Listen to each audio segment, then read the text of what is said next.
சுவாமியானவர் அந்த விஷத்தை அடக்கி இப்படி சுவாமி சந்தியாதாண்டவ தரிசனம் கொடுத்தாரு. ஒரு சமயம் மத்தியந்தின மகரிஷி அப்படின்னு ஒரு மகரிஷி இருந்தார். அந்த மகரிஷி மிகப்பெரிய வேத சிவாகம ஞானத்தோடு கூடியதான மகரிஷி. அவர் பெரிய சிவ பூஜை பண்ணக்கூடியவர். அவருக்கு நீண்ட காலமாக சுவாமியை பிரார்த்தனை பண்ணி தனக்கு ஒரு நல்ல குழந்தை வேணும்னு பிரார்த்தனை பண்றார்.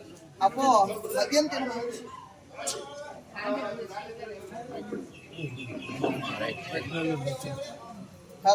பார்வதீபதையே. அப்போ அந்த மத்தியந்தின மகரிஷி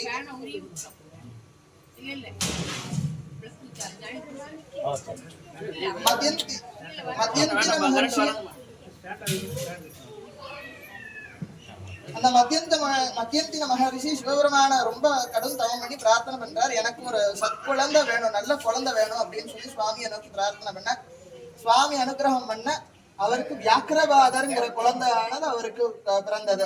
ரொம்ப அழகாக அந்த மகரிஷி. அவருக்கு ஆரம்பத்திலேயே வியாக்கிரபாத மகரிஷிங்கிற பேர் கிடையாது அவருக்கு.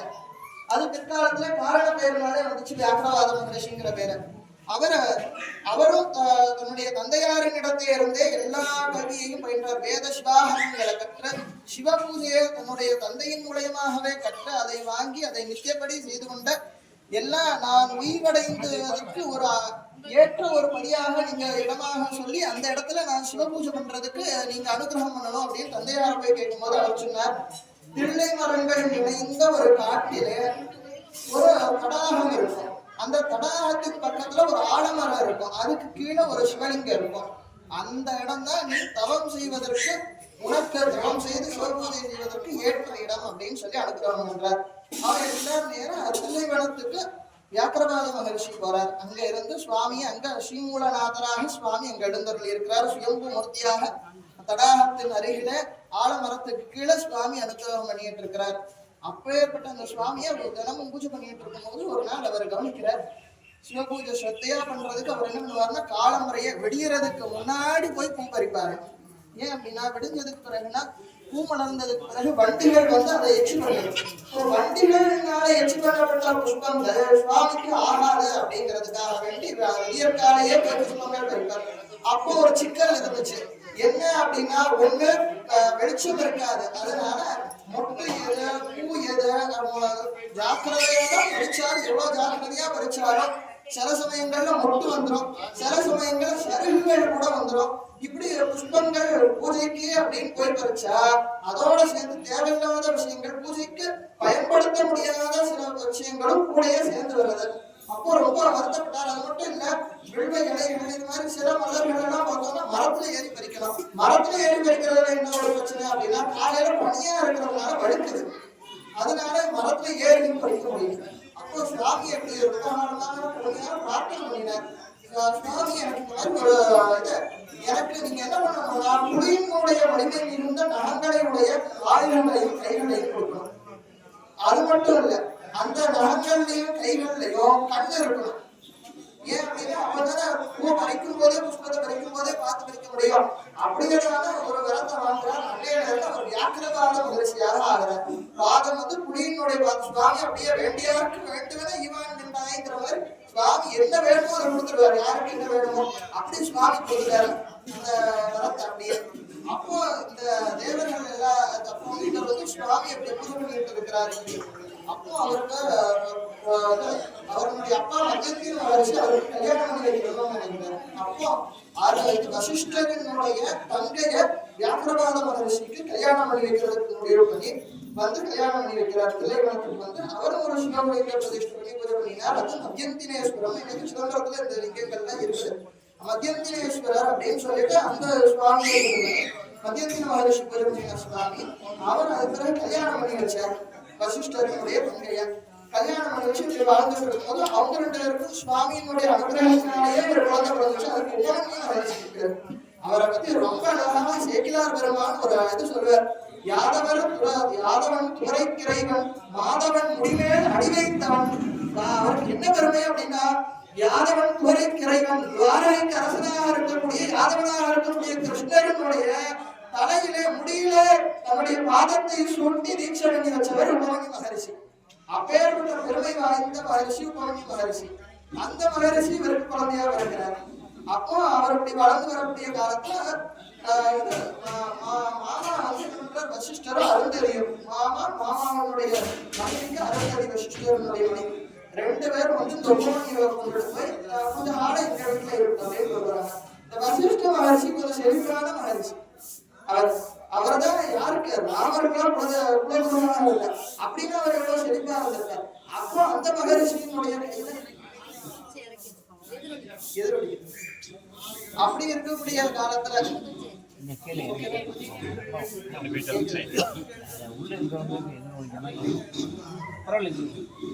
அப்படி இருக்கக்கூடிய காலத்துல இந்த வசிஷ்டருக்கு என்னதுன்னா அவருடைய வீட்டிலேயே காமதேனு இருக்கும்.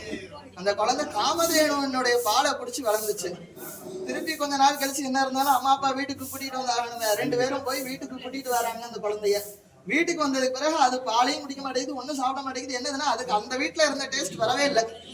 என்ன வேணும் அப்படின்னா எனக்கு பால் வேணும், நல்லா சுவையான பால் வேணும், இங்க நீங்க கொடுக்கறதெல்லாம் பால் மாதிரி இல்லை அப்படின்னு சொல்லிட்டு அழுது அரற்றி இப்படி பண்ணிட்டு இருக்கும்போது எல்லாம் சுவாமியின் முன்னாடி ஸ்ரீமூலநாதர் முன்னாடி ரெண்டு பேரும் கொண்டு வந்து நிறுத்துறாங்க. அப்பாவும் அம்மாவும் வியாக்கிரவாத மகிழ்ச்சி மனைவியை. அந்த குழந்தை எது பண்ணு சுவாமி அவருக்கு அனுகிரகம் பண்றாரு. எப்படி அனுகிரகம் பண்றாருன்னா பாலுக்கு பாலகன் வேண்டி அழுதுட பார்க்கடல் ஈந்த பிரான். சுவாமி சொன்னார், உனக்கு பார்க்கடலையே தவிர சுவையான பால் உனக்கு கடலா இருக்கும், நீ வேணுங்கிற அளவுக்கு குடிச்சுக்கணும் அப்படின்னு சுவாமி அனுகிரகம் பண்ணினார் அந்த குழந்தைக்கு. அப்படி பார்க்கடலுக்கு பாலுக்கு பாலகன் வேண்டி அழுதுட பார்க்கடல் ஈந்த பிரான் அப்படி பார்க்கடலையே கொடுத்தார்.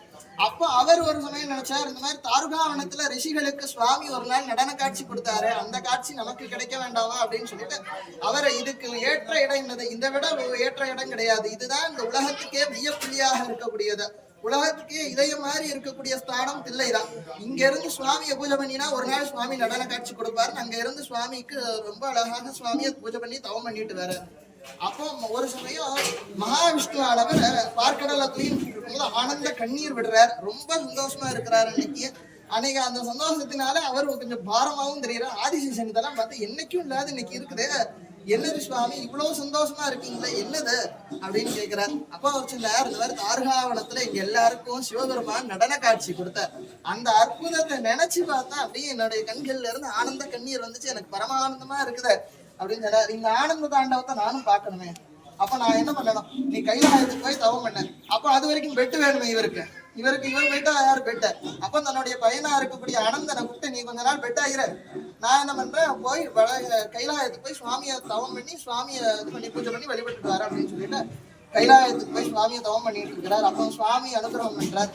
தில்லை வனத்துல ஆல்ரெடி வியாக்கிரபாத மகரிஷி தவம் பண்ணிட்டு இருக்கிறார். இதே மாதிரி திருப்பூத்தை காணணும்னு நீ அவரோட சேர்ந்து அங்க இருந்து தவம் பண்ண.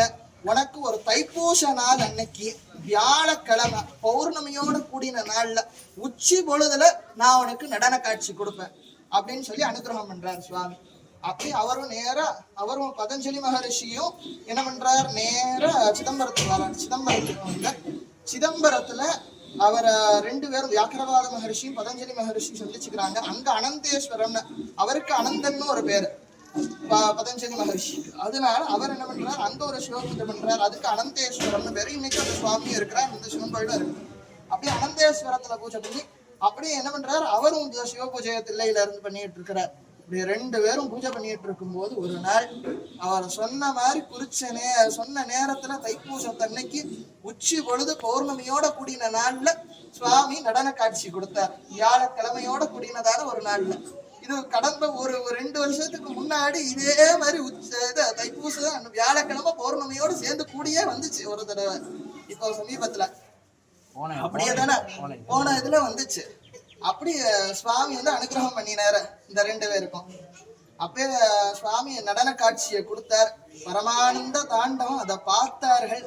இதுக்கு மேல பிறவியினுடைய பயனை நாம இங்க வந்து அடைஞ்சிட்டோம் அப்படின்னு சுவாமியை பார்த்து தரிசனம் பண்ணி, தர்சனாத் அப்ரதசி அப்படின்னு சொல்வார்கள் புராணத்துல. தர்சனாத் அப்ரதசி ஜனநாத் கமலாலயே காஷ்யாந்து மரணான் முக்திகே ஸ்மரணாத் அருணாச்சலே. அதாவது சிதம்பரத்தை அப்ரதசி அப்படின்னா சிதம்பரம்னு அர்த்தம். சிதம்பரத்தை தரிசனம் பண்ணினா முக்தி. அதே மாதிரி கமலாலயம்னு சொல்லக்கூடிய திருவாரூர்ல பிறந்தா முக்தி, பிறக்க முக்தி. அதே மாதிரி காசியில இறக்க முக்தி. அதே போல இதுல மரணாத் அருணாச்சல, அருணாச்சலத்தை நினைச்சாலே முக்தி. ஆனா உண்மையிலே எல்லாருக்கும் என்ன தோணும், அருணாச்சலத்தை நினைக்கிறது தான் ஈஸின்னு. நினைக்கிறது எப்படி நினைக்கணும், ஒன்றி இருந்து நினைவுங்கள் உந்தம கூணமில்லை அப்படிங்கிறாரு. அப்படிலாம் நாம நினைப்போமா? என்னைக்காவது பல சிந்தனைகளோடதான் நாம நினைப்போம். அப்ப எளிய வழி என்னது முக்திக்கு அப்படின்னா, சிதம்பரத்துல போய் அந்த கூத்த பார்த்தா பிறவி கிடையாது. அப்படி பிறப்பை அறுக்கக்கூடியதான அந்த தாண்டவ மூர்த்தியாக சுவாமி சிதம்பரத்துல தரிசனம் கொடுத்தார். சுவாமி பதஞ்சலி வியாக்கிரபாத மகரிஷிகளுக்கு இப்படி தரிசனம் கொடுக்கும்போது அவர்கள் 2 பேரும் ஒரு விரதத்தை வச்சிருந்தார்கள். நாம தினமும் இந்த நடனத்தை பார்க்காது சாப்பிடக்கூடாது அப்படின்னு. சிவபூஜை முடிச்சு வந்து நடனத்தை பார்த்து அதுக்கு பிறகுதான் சாப்பிடுவார்கள். அப்படியான ஒரு விரதத்தோட இருக்கும்போது ஒரு நாள் நந்திகேஸ்வரருக்கு ஒரு சின்ன பொறாமையம். என்ன பதஞ்சலி மகரிஷிங்கிறாங்க, இவர் என்ன அவ்வளவு இதானவரா, நாம் இவரை வந்து ஒரு சோதனை பண்ணணும் அப்படின்னு நினைக்கிறார். அவர் அப்படிலாம் நினைப்பாரா? அவர் தான் நம் குருநாதருக்கெல்லாம், நம் குரு மரபிற்கெல்லாம் முதற்குருநாதனாகின்னு சொன்ன முதற்குருநாதனா இருக்கு. அவருக்கு இந்த மாதிரிலாம் தோணுமா? அப்படி கிடையாது. அவர் பதஞ்சலி மகரிஷியினுடைய பெருமையை உலகத்துக்கு உணர்த்தணுங்கிறதுக்காக இதெல்லாம் பண்றாரு நந்திகேஸ்வரர். அப்ப நந்திகேஸ்வரர் என்ன பண்றாரு, தடுத்து நிறுத்துறாரு. அதிகார நந்திட்ட இன்னைக்கு பெர்மிஷன் வாங்கிட்டு தான் உள்ள போறோம். பெர்மிஷன் வாங்கும் போது அவர் பெர்மிஷன் கிடையாதுன்ட்டு இப்ப உங்களுக்கு கொடுத்துருவாருன்னு இவர் இன்னைக்கு கொடுக்கல, கிடையாதுன்னதும் அவர் அங்கிருந்து என்ன பண்றதுன்னு யோசிச்சு சுவாமியை பதஞ்சலி மகரிஷி ஒரு ஸ்தோத்திரம் பண்றார். என்ன பண்றாரு, வித்தியாசமா ஒரு ஸ்தோத்திரம் பண்றார். இந்த நந்திகேஸ்வரருக்கு கால் உண்டு, பதஞ்சலி மகரிஷிக்கு கால் கிடையாது. அவருக்கு பாம்புனுடைய கால் தான் கீழே, அதனால கால் கிடையாது அவருக்கு. அதே சமயத்துல நந்திகேஸ்வரருக்கு கொம்புகள் உண்டு, அதே மாதிரி அவருக்கு கிடையாது. சரியா? அப்ப வந்து அவர் என்ன பண்றாரு, எழுத்துகள்ல கால் உள்ள எழுத்து உண்டு, கொம்பு உள்ள எழுத்து உண்டு. அப்போ நாம ஒரு ஸ்தோத்திரம் பண்ணணும். சுவாமிய ஸ்தோத்திரம் பண்ணும்போது அந்த ஸ்தோத்திரத்துல காலும் இருக்கக்கூடாது, கொம்பும் இருக்கக்கூடாது. அப்படியான ஒரு ஸ்தோத்திரத்தை பண்றாரு. அதுக்கு சரண ஸ்ருங்க ரஹித நடராஜ சிவஸ்தோத்திரம்னு பேரு. காலும் கிடையாது, கொம்பும் கிடையாது எழுத்துகள். சதஞ்சித முதஞ்சித நிகுஞ்சித பதம் ஜல ஜலம் ஜலித மஞ்சு கடகம் பதஞ்சலி திருகஞ்சன மணஞ்சன மச்சஞ்சல பதம் ஜனன பஞ்சனகரம் கதம்பருச்சி மம்பரம சம்பரமம்புத கடம்பக விடம்பகலம் சிதம்புதி மணிம்புத ஹிருதம்புஜரவிம்பர சிதம்பர நடம் ஹிருதிவஜ ஹரம் திரிபுர வஞ்சன மனந்தரத கங்கண மகண்டதய மந்தரஹிதம் விரிஞ்சி சுரசம்ஹதி புரந்தர விசிந்தித பதம் தருண சந்திரமுகுட்டம் பரம்பத விகண்டிதயமம்பசித மண்டித தனும் மதன வஞ்சர பரம் சிரந்தன மமம் பிரணவ சஞ்சிதனிதிம் பர சிதம்பர நடம் ஹிருதிவஜ. அப்படியே சிதம்பர நடனத்தை சுவாமி வந்து பாடும்போது ஜதிக்கு ஏத்த மாதிரியே சுவாமி நடனம் ஆடி காமிச்சார். அந்த இருக்கிற இடத்துலயே சுவாமி வந்து தரிசனம் கொடுத்தார். அவருக்கு ஜதிக்கு ஏத்த மாதிரி நடனம் ஆடி நடன தரிசனத்தை கொடுத்தார். அப்படி இவர் வந்து பதஞ்சலி மகரிஷி இவரை இது பாடி இருக்கிறாரா. வியாக்கிரபாத மகரிஷி அங்க அம்பாள் கருணையே வடிவமாக சிவகாம சுந்தரியாக இருக்கிறார். சுவாமியினுடைய கருணை அருள் தான் அம்பாள். அருள் அதுவே சக்தியாகும் அரண் தனக்குன்னு சக்தியா. அப்படி அருளே வடிவாக இருக்கக்கூடிய அம்பாள் அங்க சிவகாம சுந்தரியாக இருக்கிறார். இந்த சிவகாம சுந்தரியை நோக்கி ஒரு ஸ்தோத்திரம் பண்றார் அவர். புண்டரி கபுர மத்தியவாசினீம் நிர்தராஜசக தர்மச்சாரிணீம் மத்ரிராஜதனயாம் விஹேதினே சிந்தயாமி சிவகாம சுந்தரி. இப்படி சொல்லி சிவகாம சுந்தரி அவரை ஸ்தோத்திரம் பண்றார். இப்படி சிவகாம சுந்தரி சமேதமாக சுவாமி ஆனந்த நடராஜராக சுவாமி இருக்கிறார். இந்த ஆனந்த நடனம் அப்படிங்கிறது என்ன அப்படிங்கிறத திருவதிகை மணவாசகன் கடந்தார் மெய்கண்ட தேவநாயனார்ட்ட கேட்கிறார். இந்த ஆனந்த நடனத்தை பத்தி எனக்கு சொல்ல முடியுமா? நற்றவத்தோர் தாம் காண நாதாந்தத்தை அஞ்செழுத்தாள் உற்ற உருவாய் நின்று ஆடல் உள்ளபடி பெற்றிட நான் விண்ணார் பொழில் வெண்ணை மெய்கண்டநாதனே தன்னார் அருளாலே சாற்று. நற்றவத்தோர் நல்ல தவம் செய்த பதஞ்சலி வியாக்கிரபாத மகரிஷிகள் போன்ற மகரிஷிகள் தவம் பண்ண சுவாமி அவர்கள் எல்லாருக்கான நாதாந்தத்து 36 தத்துவங்களுக்கும் மேலாக நாத தத்துவத்துக்கும் மேலாக சுவாமி அஞ்செழுத்தே உருவமாக கொண்டு நடனம் ஆடுறாரு. இத பத்தி எனக்கு அனுகிரகம் பண்ணக்கூடாதா அப்படின்னு கேட்கிறார் மெய்கண்ட தேவநாயனார்ட்ட. அவர் சொல்றார், 8ம் 2ம் உருவான லிங்கத்தே நட்டம் முதல்வா நவிலக்கள் சிட்டன் சிவாய நம என்று திருவையுஞ்செழுத்தாலே அவாயம் வர நின்று ஆடுவான் அப்படின்னு சொல்லி 8ம் 5ம் அற்ற லிங்கத்தே அப்படின்னா 8ம் 5ம் உற்ற லிங்கத்தேனா 8 5 10. 10ங்கிற சொல் ஏங்கிற அக்ஷரத்தை குறிக்கும். சிவாய நமக அப்படிங்கிறதுல ஒவ்வொரு அக்ஷரமும் ஒவ்வொன்னா குறிக்கும். சி அப்படிங்கறது சுவாமிய குறிக்கும். வா அப்படிங்கறது அம்பாளை குறிக்கும். ஏ அப்படிங்கிற எகரம் உயிர்களை குறிக்கும். நகரம் வந்து திரோதானத்தை குறிக்கும், மலத்தை மகரம் குறிக்கும். அப்படியேதான சுவாமியை எதை நிலைக்கலனாக கொண்டு சுவாமி நடனம் ஆடுறார் அப்படின்னா உயிர்களை நிலைக்கலமாக கொண்டு ஆடுறார். அதுக்குண்டான அக்ஷரம் என்னது? அதான் சொல்றார், 10ம் 2ம் உருவான லிங்கத்தே அதை நிலைக்களமாக கொண்டு இருக்கக்கூடிய அந்த நடனத்தை பத்தி நான் வந்து சொல்றேன் அப்படின்னு. ஆடும்படிகள் நல் அம்பலத்தான் ஐயனே நாடும் திருவடியில் நகரம் கூடும் உதரம் மகரம் வளர் தோல் சிகரம் பகரும் முகம் வா முடியப்பா அப்படிங்கிறார். அப்போ சுவாமியினுடைய பாதம் இருக்குதே நற்றவத்தோர் தொழும் அடி அப்படின்னா சுவாமியினுடைய பாதங்களை நற்றவத்தோர்கள் ஏத்தக்கூடிய நாடக்கூடியதான அந்த அடி வந்து நகரத்தை குறிக்கும்படியாக, உதரம் மகரம் அதாவது வயிற்று பகுதி மகரத்தை குறிக்கும்படியாகவும், வளர் தோல் சிகரம் தோள்கள் சிகரத்தை குறிக்க, முகங்கள் முகம் வந்து வா அப்படிங்கிற அக்ஷரத்தை குறிக்க, முடி சுவாமியினுடைய முடி வந்து அப்படிங்கிற அக்ஷரத்தை குறிக்க, இப்படி நம சிவாயன் பாதாதிகேசமாக பார்த்தா இப்படி பஞ்சாட்சரத்தையே திருமேனியாக கொண்டு சுவாமி நடனம் ஆடுறார். இதே இது அடுத்த இதுல சொல்றாரு. இப்ப பாதாதிகேசமா பார்த்தாச்சா, கேசாதிபாதமா சொல்றார். சேர்க்கும் துடி சிகரம் சிற்கனவா வீசுகரம் ஆர்க்கும் யகரம் அபயகரம் பார்க்கீழ் இறைக்கு அங்கி நகரம் அடிக்கீழ் முயலகனார் தங்கும் அகரம். அதுதான் சுவாமி வச்சிருக்கிறாரே அந்த டமருகம், அதுதான் சிகரம். சுவாமி இப்படி வீசுறாரு இல்லையா ஒரு கைய, அந்த வீசுகரம் இருக்குது இல்ல, அதுதான் வகாரம். அப்போ எகரம் வந்து அபயகரம், சுவாமி அபயகரம் காட்டுறாருல, அது வந்து எகரம். அடுத்த சுவாமியினுடைய கையில அங்கி இருக்குதுல்ல, அந்த அக்னி, அங்கினா அக்னின்னு அர்த்தம், அந்த அக்னி வந்து நகரம். கீழே முயலகன் இருக்கிறான்ல, அவன் வந்து மகரம். இப்படி மேல இருந்து பார்த்தா சிவாய நமக அப்படிங்கிறதாக சுவாமி வந்து இப்படி பஞ்சாட்சரமே திருமேனியாக கொண்டு சுவாமி நடனம் ஆடுறார். அப்பேற்பட்ட நடனம். இது மட்டும் இல்ல, இது பஞ்சகிருத்திய நடனம், 5 தொழில்களின் குடிக்கக்கூடிய நகரம். ஓம்காரமே நல் திருவாச்சி உற்ற அதனில் நீங்கா எழுத்தே நிறை சுடராம் ஆங்காரமற்றார் அறிவர் அணி அம்பலத்தான் ஆடல் இது பெற்றார் பிறப்பற்றார் பெண். ஓம்காரமே திருவாச்சி, சுவாமிக்கு பின்னாடி ஒரு திருவாச்சி இருக்குதுல்ல, அதுதான் பிரணவம். அப்போ பிரணவத்தோட சேர்த்து பஞ்சாட்சரம். அப்படி சுவாமி அந்த பஞ்சாட்சரத்தோட பிரணவத்தோட சேர்ந்த பஞ்சாட்சரமாக சுவாமி நடன காட்சி கொடுக்கிறார். அப்பேற்பட்ட அந்த நடன காட்சி அதை பார்த்தவர்களுக்கு பெற்றார் பிறப்பறுப்பார் அப்படிங்கிறார். அப்பேற்பட்ட அந்த பஞ்சாட்சரத்தோடு கூடினதான பிரணவத்தோடு கூடினதான அந்த நடனத்தை பார்த்தவர்களுக்கு இனி பிறவியே கிடையாது. தோற்றம் துடியதனில் தோயும் திதி அமைப்பு சாற்றியிடும் அங்கிலே சங்காரம் உற்றமா ஊன்று மலர்பதத்தில் உற்ற திரோதம் முக்தி 4 மலர்பதத்தே நாடு. தோற்றம் துடியதனில் டமருகத்தை ஆற்றார் இல்லையா, அதுதான் சிருஷ்டி. சுவாமியினுடைய அமைந்த கை இருக்குதுல்ல, அதுதான் ஸ்திதி. அதேதான் அங்கி இருக்கக்கூடிய கை, அக்னி இருக்கக்கூடிய கை, அது சம்ஹாரத்தை குறிக்கிறது. முயலகன் அழுத்தி இருக்கிறார் இல்லையா, அதுதான் திரோதாயம். திரோதான மறைத்தல் தொழில அங்க அதன் மூலியமாக பண்றார். அனுகிரகத்தை தூக்கின பாதத்தின் மூலியமாக சுவாமி அனுகிரகம் பண்றார். அந்த குஞ்சித பாதம் அப்படின்னு அதுக்கு பேரு. அதை பார்த்தா பிறப்பு கிடையாது. அப்பேற்பட்ட அந்த குஞ்சித பாதத்தோட சுவாமி நடனம் ஆடுறார். இது வந்து சாதாரணமாக ஊன நடனம், உண்மை விளக்கம் 3 நடனங்களாக கூடுறது. ஊன நடனம், ஞான நடனம், ஆனந்த நடனம் அப்படின்னு.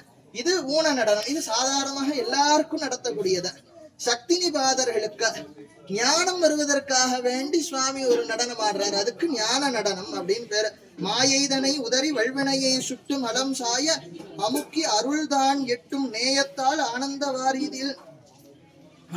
வாரதியில் ஆன்மாவை தான் அழுத்தல் தான் எந்தையார் பரதம் அப்படிங்கிறார். மாயைதனை உதறி டமருகத்தை வச்சு மாயையை உதர்றார். மாயாமலத்தை டமருகத்தை வச்சு உதர்றார். சரியா? கண்ம மலத்தை என்ன பண்றாரு? சுட்டு எரிக்கிறார். நம்மளுடைய கர்மாக்களை கண்ம மலத்தை சுட்டு எரிக்கிறார் கையில இருக்கக்கூடிய அக்னியினால. அடுத்தாப்புல முயலகனை போட்டு மிதிச்சு இருக்கிறார் இல்லையா, அதுதான் ஆணவ மலம். ஆணவ மலத்தை அப்படி மிதிச்சு அனுகிரகம் பண்றார். காலை தூக்கி இருக்கிறாரே, அதுதான் அருள். சுவாமியினுடைய அருளை, அந்த காலை தூக்கி சுவாமியினுடைய அருளை இது பண்றார், கொடுக்கிறார். அந்த அருளை நமக்கு அதை அனுபவிக்கவும் தெரியாதுல, அதை நம்ம அழுத்தணும் இல்லையா, உயிர்களை அந்த அருள்ல அழுத்துறார். அந்த சுவாமி அந்த கைய நடன அந்த சுவாமியினுடைய அந்த தூக்கின பாதத்தை நோக்கினபடியாக ஒரு கை இருக்கும் வீசுகரமாக. அந்த கரத்தினாலே உயிர்களை அழுத்துறார் அந்த அருள்ல. அப்படி சுவாமி இந்த நடனத்தை பண்றார். அது மட்டும் இல்லாது இது ஞான நடனம் அப்படின்னு பேரு. மோனாந்த முனிவர் மும்மலத்தே மோசித்த தானந்தமான இடத்தே தங்கிடும் ஆனந்தம் முண்ட அருந்த நின்ற ஆடல் காணும் அருள் மூர்த்தி. அப்படி அந்த ஞானத்தை பெற்று இந்த மும்மலங்களும் ஓய பெற்றதுக்கு பிறகு இருக்கக்கூடிய மகரிஷிகளுக்கு சுவாமி ஆனந்தமே வடிவாக சுவாமி ஒரு நடன காட்சியை அந்த புலன்கள் எல்லாம் அனுபவிக்கும்படியாக சுவாமி ஒரு நடன காட்சியை கொடுக்கிறார். முக்தி நிலையில முதல்ல பார்த்தது சகல இருக்கு, அடுத்தவள சக்தி நிபாத இருக்கு. அதுக்கு பிறகு இருக்கக்கூடிய இந்த நடனம் முக்தி அடைந்த ஆன்மாக்களுக்காக வேண்டி உபகாரமாக சுவாமி இந்த ஆனந்த குத்து ஆடுறார். இதை எப்படி ஆடுறார் அப்படின்னா, பறையிடமா நின்று மிகு பஞ்சாட்சரத்தால் உரை உணர்வுக்கு எட்டா ஒருவன் வரைமகள் காணும்படி கருணை உருகொண்டு ஆடல் வேணும் அவருக்கு உண்டோ பிறப்ப. பறையிடமாக அம்பாளை இடது பாகத்துல வச்சுட்டு ஆடுறார். அதுதான் அம்பாள் காணும்படியாக ஆடுறார். சிவகாம சுந்தரி அம்பாள் பொதுவாக எப்பவுமே என்ன ஒரு விளக்கம் அப்படின்னா, சுவாமியை பார்த்தபடி அம்பாள் இருப்பாள். நம்முடைய தென் மாவட்டங்கள்ல ரொம்ப அழகாக அதை பார்க்கலாம். மற்ற மாவட்டங்கள்ல கூட அந்த அளவுக்கு இருக்காது. தென் மாவட்டங்கள்ல சுவாமியை பார்த்தபடிதான் அம்பாள் இருப்பாள். அப்போ அந்த அம்பிகையினுடைய வடிவாக அம்பிகையின் மூலயமாக சுவாமி நம்முடைய கருணையை வெளிக்காட்டுறார். அப்படியே அம்பிகையின் மூலயமாக அம்பிகை காணும்படியாக ஆடுறார். அப்போ இதை ரொம்ப அழகாக அமுதாம்பிகை பிள்ளை தமிழ்ல மாதவ சிவஞான சுவாமிகள் சொல்றார். விடந்துயிர் கண்டனை அம்பலத்தாட்டும் சுடர் பொற்கொடியே வருக. விஷந்தங்கி இருக்கக்கூடிய கழுத்தை உடைய சுவாமிய அம்பலத்துல ஆட்டு வைக்கிறா இல்லையா, அவதானே ஆட்டு வைக்கிறா சுவாமிய. அப்படி அவள் காணும்படியாக தான் சுவாமிய ஆடுறார் நடனத்தை. அப்பேற்பட்ட அந்த நடனத்தை காணும்படியாக அவள் ஆடுறார். சீர்பூத்த முகமதிய அமுதாம்பிகை செங்கீரையாடி அருளே சிற்சபையின் நேற்றி வெளி அற்புதனை ஆட்டுமயில் செங்கீரையாடி அருளை. ஒவ்வொரு பாட்டும் செங்கீரை பருவத்துல அமுதாம்பிகை பிள்ளை தமிழ்ல முடியும் போது சிற்சபையின் நேற்றி வெளி அற்புதனை ஆட்டுமயில் செங்கீரை ஆடி அருளே அப்படின்னு தான் முடியும் ஒவ்வொரு பாட்டும். என்னது அப்படின்னா, அம்பாள் தான் ஆற்றுறாளாம் சுவாமிய. அந்த சிற்சபையில சுவாமியை ஏற்றி அம்பாள் அந்த நடனத்தை ஆட்டி நமக்கு எல்லாருக்கும் அனுகிரகத்தை பண்றா. அம்பாள் காணும்படியாக சுவாமி ஆடுறாரா. அம்பாள் எப்படி இருக்கிறான்னா மயில் மாதிரி இருக்கிறா, நான் சுவாமி மேகம் மாதிரி இருக்கிறேன். எல்லா இடத்துலயும் மேகம் வந்தா மயில் தான் ஆடும். இங்க மயிலை பார்த்து மேகம் ஆடுது. அதுதான் அம்பாளுக்கான சுவாமி ஆடுறாரு. சுவாமி ஆடி காட்சி கொடுக்கிறார். இது முல்லைவாயில் பிள்ளை தமிழ்ல இன்னும் ரொம்ப அழகாக இருக்கும். மணங்கூர் ஏழனரும் கூந்தல் மயிலே வருக எங்கள் பெரு வாழ்வே வருக மலையரசன் மகளே வருக மாணவருள் குணங்கூர் இன்ப சிவஞான கொம்பே வருக அம்பலவர் கூத்தின் பயனை உயிர்க்கு அருளும் கொழுந்தே வருக. முக்கியமானது அம்பலவர் கூத்தின் பயனை உயிர்க்கு நல்கும் கொழுந்தே வருக அப்படிங்கிறார். சுவாமியினுடைய நடனத்தினுடைய பயனை உயிர்களுக்கு நல்கக்கூடியது அம்பிகையின் மூலியமாக தான். அப்ப சுவாமி அடுத்த தடவை நடராஜமூர்த்தியை பார்க்கும்போது முதல்ல அம்பாளை பார்த்து அதற்கு பிறகு சுவாமியை பார்க்கணும். அப்போ அதுதான் இது முறை. அப்ப அவள் மூலியமாக தான் அந்த அனுகிரகம் கிடைக்கிறது. அப்படி சுவாமி இந்த ஆனந்த நடனத்தை ஆடுறாரு இல்லையா. அந்த ஆனந்த நடனத்தை அந்த தூக்கின பாதத்தை பார்த்தவர்களுக்கு பிறவி கிடையாது. அப்படி ஒருத்தர் அப்பய தீட்சிதர் தன்னுடைய கடைசி காலத்துல அப்பய தீட்சிதர் அப்படின்னு ஒரு பெரிய மகான் வாழ்ந்தார். வேதங்களும் சிவாகமங்களும் எல்லா புராணங்கள் எல்லாத்தையும் வச்சு அந்த காலத்துல வாதம் பண்ணி எல்லா வைஷ்ணவர்கள் எல்லாம் தோற்கடிச்சு சிவபெருமானே முழுமுதற் கடவுள் அப்படிங்கிறத நிறுவனத்துல முக்கியமானவர் நம்முடைய அப்பய தீட்சிதர். இந்த அப்பய தீட்சிதர் கடைசி காலத்துல எங்க வாழணும் அப்படின்னு நினைக்கிறாருன்னா, சிதம்பரத்துல இருந்து தன்னுடைய கடைசி காலத்தை கழிக்கணும் அப்படின்னு நினைக்கிறாரு அப்பய தீட்சிதர். அப்படி சிதம்பரத்துல இருக்கும்போது கடைசி நாள்ல அவருக்கு தெரிகிறது இன்னையோட முடிஞ்சது நம்முடைய இந்த உலக வாழ்க்கை அப்படிங்கறது தெரிஞ்சதோ தன்னுடைய பேரன்களை கூட்டிட்டு மெதுவா சுவாமியினுடைய சபைக்கு போற. போய் இந்த சபை முன்னாடி நின்று அப்படியே ஒரு ஸ்லோகத்தை சொல்ல ஆரம்பிக்கிறார். ஆபாதி ஹாட்டக சபா நடபாத மதுமீஹி ஜோதிர மயோ மனசுமே திருநாரணோயம் அப்படிங்கிறார். அவ்வளவுதான். அதோட சிவபிராப்தி அடைகிறார். அப்படியே அது என்ன அர்த்தம் அப்படின்னா, ஆபாதி ஹாட்டக சபா அந்த பொன் சபையில சுவாமி தூக்கி ஆடுறாரு இல்லையா ஒரு பாதத்தை. அந்த தூக்கி ஆடக்கூடிய பாதம் எப்படி இருக்கிறது அப்படின்னா, அந்த தூக்கிய கோடி சூரியர்கள் ஒரே நேரத்தில் உதிச்ச மாதிரி இருக்குதான். அந்த சுவாமியினுடைய தியான ஸ்லோகமே அப்படிதான். தியானியே கோடி ரவி பிரபம் திரணயனம் சீதாம்சு கங்காதரம் அப்படின்னா தியானமே. அப்படியே கோடி சூரியர்கள் முன்னா எதிர்த்து வருதுதான். இதோட ஸ்லோகம் பிராப்தி அடைஞ்சிட்டார். அதுக்கு பிறகு அந்த ஸ்லோகத்தை பூர்த்தி பண்ணணும்ல. நம்ம முன்னாடியே பார்த்தோம் நீலகண்ட தீட்சிதர், அவர் இவருடைய பேரன் தான். அப்போ அவர் பேரணி கூடிய பேரன்களினுடைய உதவினாலதான் அவர் சபைக்கு வந்திருக்கிறார். அப்போ அவர் அந்த ஸ்லோகத்தை முடிக்கிறார். சூரியோதயம் ஆயிடுச்சுன்னா என்ன ஆயிடும்? இருட்டெல்லாம் போயிடும். இங்க என்ன இருண்டு போச்சு? மூலம் ஜரா மரண கோர பிசாசுக்குன்னா பிறப்பு இறப்பு மூப்பு நோய் இந்த இருள் எல்லாம் போச்சு சுவாமியினுடைய அந்த பாதத்தை பார்த்ததுனால. அப்படி அந்த சிதம்பர நடனம் சுவாமி ஆனந்த தாண்டவமாக அந்த நடனத்தை ஆடுறார். இது போல இன்னொரு நடனம் இருக்குது, காளிகா தாண்டவம் அப்படின்னு பேரு. அப்படி ஊர்துவ தாண்டவம் அப்படின்னு ஒரு சமயம் சும்பன் நிசும்பன் அப்படின்னு ரெண்டு அரக்கர்கள் பரம அட்டகாசம் பண்ணிட்டு வராங்க. தேவர்கள் எல்லாரும் கைலாயமடைக்கு வந்து அம்பாட பிரார்த்தனை பண்றாங்க. இந்த சும்பனையும் நிசும்பனையும் அம்மா நீ அடக்கணும், அவனுக்கு வந்து என்ன வரும் அப்படின்னா ஒரு பெண்ணினாலதான் அழியணும் அப்படிங்கறது அவனுக்கு வரும். அப்போ நீ வந்து ஒழிக்கணும் அந்த சும்பனையும் நிசும்பனையும் அப்படின்னு வந்து அம்பாட பிரார்த்தனை பண்ண. அம்பாள் சொன்னா பயப்படாதீங்க நான் உங்களுக்கு அனுகிரகம் பண்றேன் அப்படின்னு சொல்லிடுறேன். அம்பாள் அது பண்ணி அப்படியே அம்பாள் கைலாசத்துல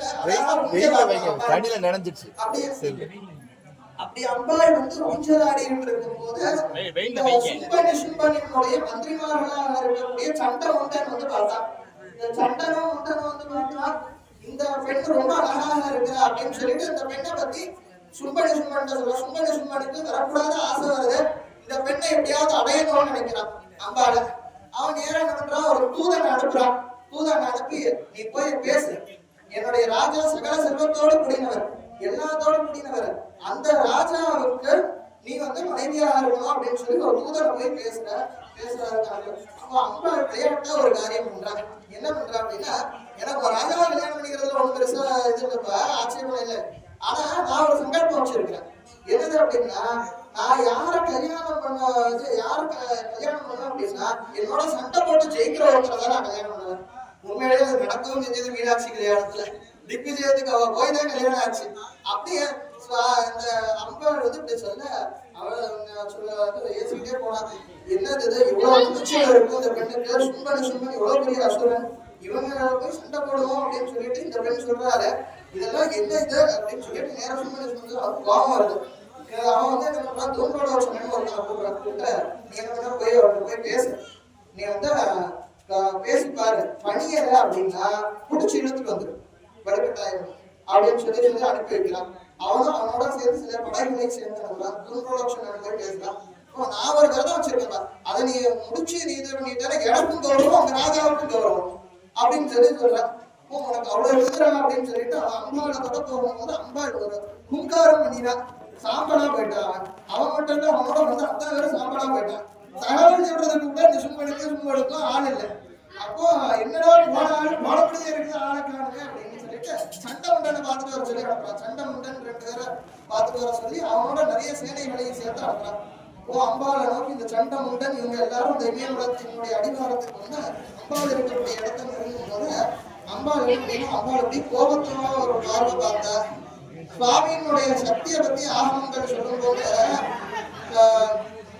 ஏகைவ சக்திக்கு பரமேஸ்வரஸ்ய பின்னா சதுர்த்தா விநியோக காலே கோஹே பவானி புருஷேச்ச விஷ்ணு போதேச்ச காளி சமரேச்ச துர்கா.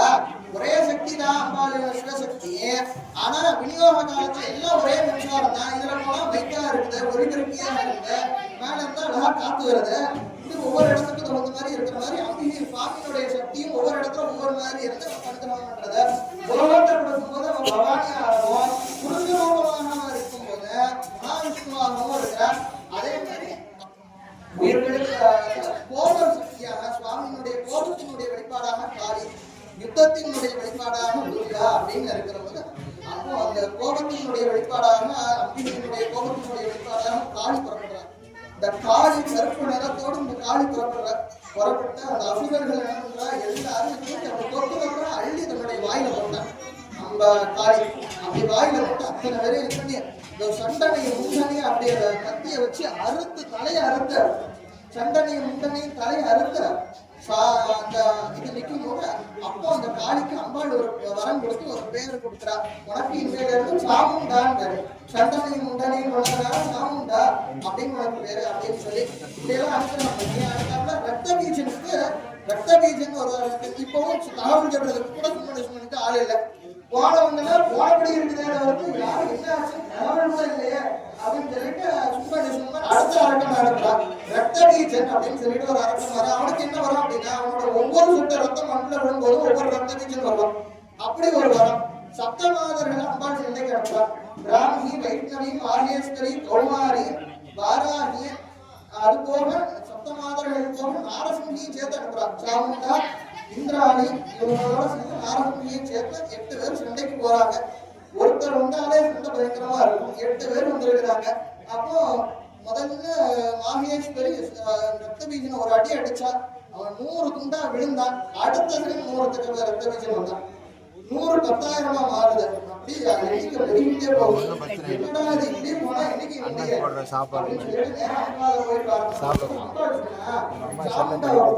சாமுண்டாவை கூப்பிட்ட, நீ என்ன பண்ண, உன்னோட வாயை திறந்து